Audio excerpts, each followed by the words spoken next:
Selamat pagi, salam sejahtera bagi kita semua. Kami dari kelompok 9 akan menjelaskan manfaat dan klasifikasi laporan arus kas.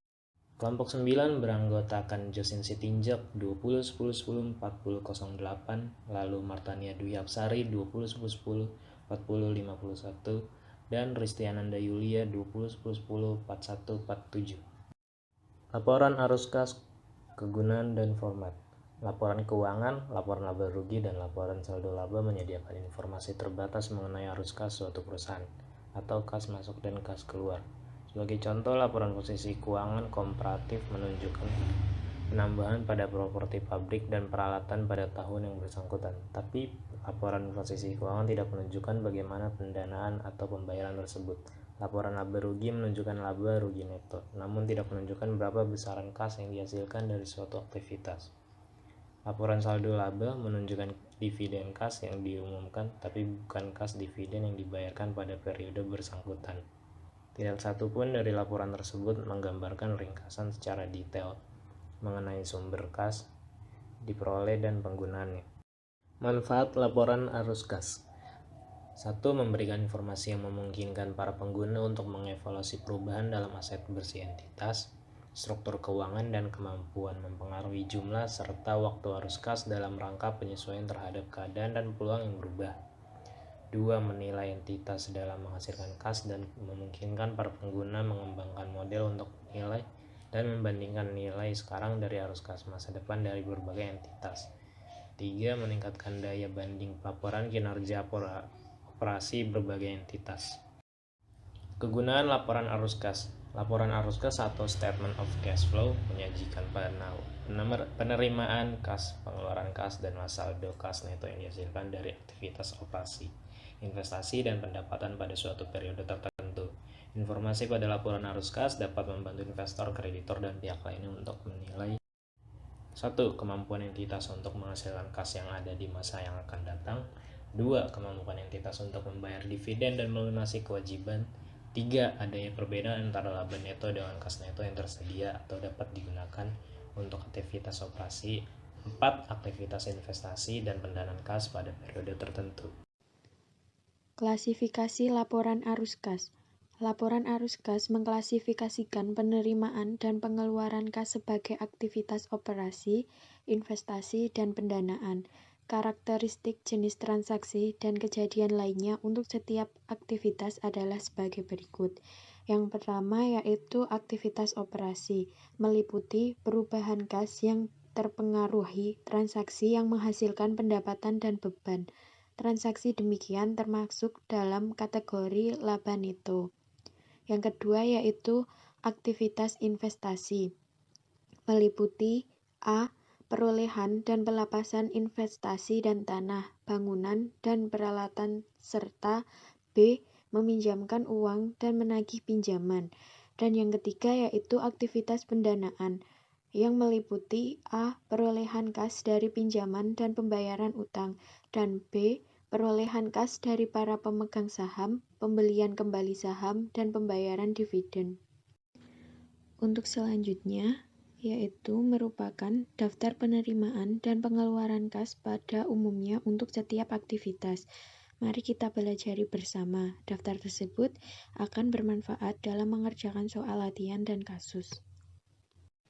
Selanjutnya, perhatikan pedoman umum berikut. Yang pertama, aktivitas operasi melibatkan item pada laporan laba rugi. Yang kedua, aktivitas investasi melibatkan arus kas yang diperoleh dari perubahan nilai investasi dan aset jangka panjang. Yang ketiga, aktivitas pendanaan melibatkan arus kas yang diperoleh dari perubahan nilai liabilitas tidak lancar dan ekuitas. IFRS mensyaratkan bahwa kas yang dikeluarkan untuk membayar pajak, begitu juga arus kas dari bunga dan dividen yang diterima maupun dibayarkan untuk diungkapkan.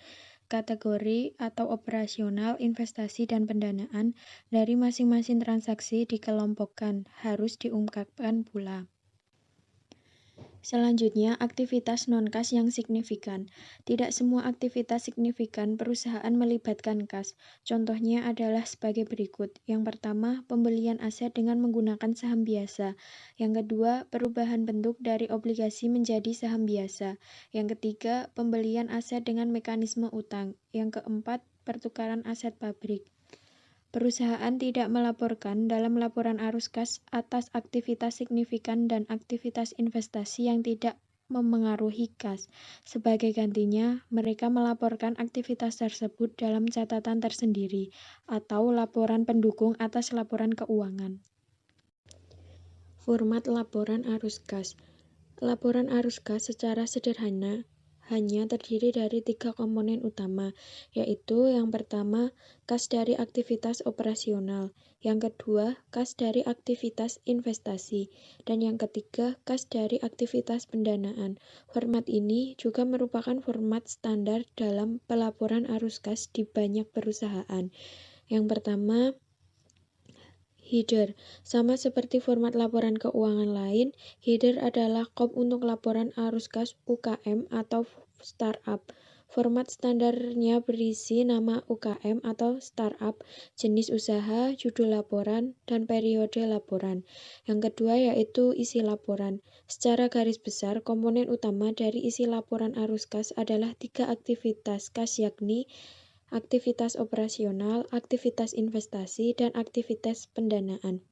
Komponen perubahan kas adalah komponen perlengkapan yang melengkapi struktur laporan arus kas. Yang pertama yaitu A. Aktivitas operasional. Di dalam bagian ini, segala aktivitas operasional yang menggunakan kas perusahaan.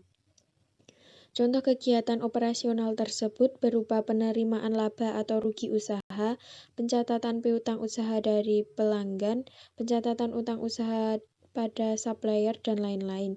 Yang harus diingat, pencatatan aktivitas operasional ini harus disesuaikan pada periode yang sama dengan periode pelaporan arus kas. Untuk selanjutnya yaitu B. Aktivitas investasi. Aktivitas investasi mencatat kegiatan yang menggunakan kas perusahaan untuk investasi. Investasi di sini dapat berupa pembelian atau penjualan aset perusahaan. Kemudian C. Aktivitas pendanaan. Aktivitas pendanaan ini berkaitan dengan kegiatan utang dan kewajiban yang berhubungan dengan kas perusahaan. Dan yang terakhir yaitu D. Perubahan kas. Ini adalah komponen yang melengkapi laporan arus kas perusahaan. Pada bagian ini, pengguna dapat mengetahui perubahan dana yang tersedia di dalam kas perusahaan. Untuk selanjutnya yaitu B. Aktivitas investasi. Aktivitas investasi mencatat kegiatan yang menggunakan kas perusahaan untuk investasi. Investasi di sini dapat berupa pembelian atau penjualan aset perusahaan. Kemudian C. Aktivitas pendanaan. Aktivitas pendanaan ini berkaitan dengan kegiatan utang dan kewajiban yang berhubungan dengan kas perusahaan. Dan yang terakhir yaitu D. Perubahan kas. Ini adalah komponen yang melengkapi laporan arus kas perusahaan. Pada bagian ini, pengguna dapat mengetahui perubahan dana yang tersedia di dalam kas perusahaan. Berikut adalah contoh dari laporan arus kas yang berasal dari kegiatan operasional. Kemudian, menyusun laporan arus kas. Laporan arus kas tidak disusun dari neraca saldo yang disesuaikan, namun dibutuhkan informasi detail mengenai perubahan dalam saldo yang terjadi di antara 2 periode waktu. Yang pertama, laporan posisi keuangan komparatif menunjukkan perubahan nilai yang terjadi pada aset, liabilitas, dan ekuitas mulai awal periode hingga akhir. Yang kedua, laporan laba rugi tahun berjalan, membantu menentukan nilai kas yang dihasilkan atau digunakan untuk operasional pada tahun berjalan. Yang ketiga, informasi tambahan berupa data transaksi yang dibutuhkan untuk menentukan bagaimana kas dihasilkan atau digunakan pada tahun berjalan. Kemudian ada metode tidak langsung dan metode langsung. Tahap 1, perusahaan harus menyesuaikan laba neto dari basis akrual menjadi basis kas, di mana dapat menggunakan 2 metode, yaitu metode tidak langsung dan metode langsung, yang akan yang akan menghasilkan hasil akhir yang sama untuk arus kas neto yang dihasilkan dari aktivitas operasi walaupun dengan cara perhitungan yang berbeda. Yang pertama, metode tidak langsung, menyesuaikan nilai laba neto untuk item-item yang tidak mempengaruhi kas. Keunggulan metode tidak langsung, yang pertama, lebih mudah dan ekonomis untuk disiapkan. Yang kedua, memfokuskan pada perbedaan antara laba neto dan kas neto dari aktivitas operasi, sehingga banyak perusahaan yang memilih menggunakan metode tidak langsung. Yang kedua, metode langsung, menunjukkan kas yang diterima dan dikeluarkan dari aktivitas operasi, di mana hal tersebut konsisten dengan tujuan dari laporan arus kas. Berikut adalah perbedaan penggunaan metode tidak langsung dan metode langsung. Berikut adalah penyesuaian untuk menentukan arus kas bersih metode tidak langsung. Dan ini adalah contoh dari metode langsung. Kemudian ini adalah contoh dari metode tidak langsung. Sekian presentasi dari kelompok kami. Kurang lebihnya mohon maaf. Wassalamualaikum warahmatullahi wabarakatuh.